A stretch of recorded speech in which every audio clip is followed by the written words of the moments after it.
Charleston Harbour, South Carolina, 1862. In the early morning hours, under a blanket of fog and darkness, a man named Robert Smalls is staging a daring escape from slavery. Smalls had been forced to work as a pilot on a prize Confederate Navy ship called the CSS Plater. That night, all of the white officers on the ship had decided to spend the night on shore with their families. This created an enticing and dangerous opportunity for escape.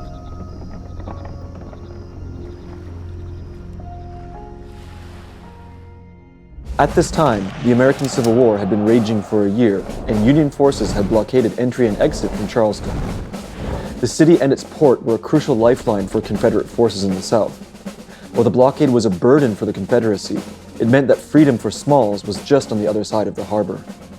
Because of slavery, he knew that his family could be separated from him in an instant. He knew that they could be sold away, or he could be sold away. And like any father who loved his family, loved his wife, loved his children, he tried to think of ways that he could protect his family. Smalls devised a cunning plan: commandeer the ship, get his family on board, and use the cover of night to sail straight out the front door of Charleston to freedom. At any place along this way, had things gone wrong, it would have been tragic. At that point in time, because of runaways and because they were in this war footing, there was always patrol. Came up with a plan to, in the middle of the night, to put on the top hat and the overcoat of the Confederate captain. And because he was the pilot of the Planter, he knew all of the various passcodes that he would have to execute on the ship's whistle to get past the various forts in Charleston Harbor. They had managed to traverse the harbor unharassed, but the last hurdle they had to face before freedom was the most dangerous. They had to check in at the fearsome Fort Sumter, a massive military fortress at the entrance of the harbor. He stood in a specific place on the boat that he didn't bring any type of suspicion to him, which allowed him to navigate at that point beyond the guns of Fort Sumter. However, once outside the harbor, they faced a new threat. They were piloting a Confederate warship heading straight for Union forces.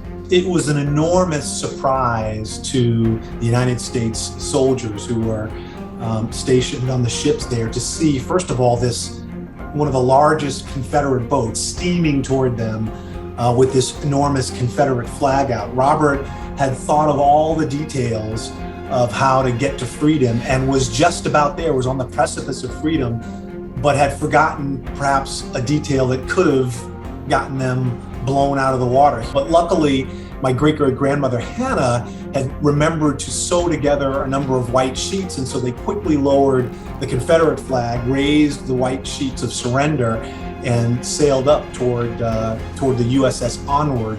After arriving to the north, Smalls was hailed as a hero for his exploits. Newspapers wrote about him, and he was even awarded prize money for bringing the Planter to the north. He could have lived a very comfortable life as, a Civil War hero up in the north, but the same dream that he had for himself to be free, he then went back and fought for others like him. After the war and the end of slavery, Smalls returned to his native Beaufort, South Carolina, and used some of his prize money to purchase his former slave master's house. He became a prominent businessman and started participating in politics.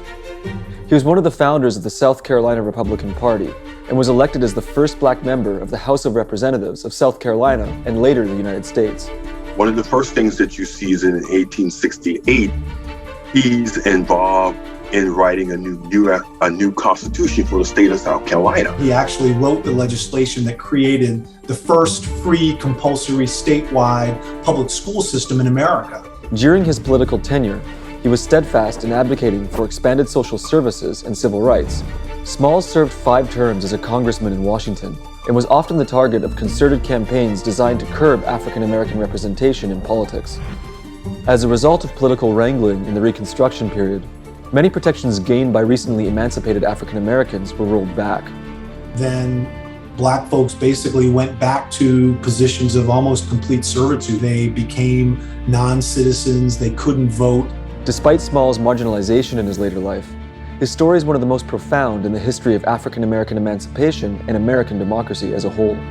It makes you think about the gains that he advocated for and the challenges that he faced and African Americans overcome to have a lieutenant governor of the state of South Carolina was African American, to have members of Congress in South Carolina that were African Americans. At the same time, I think the fact that many of the gains that Robert fought so hard for were taken away at the end, I think that's a perfect illustration of the fact that, people of goodwill have to be steadfast.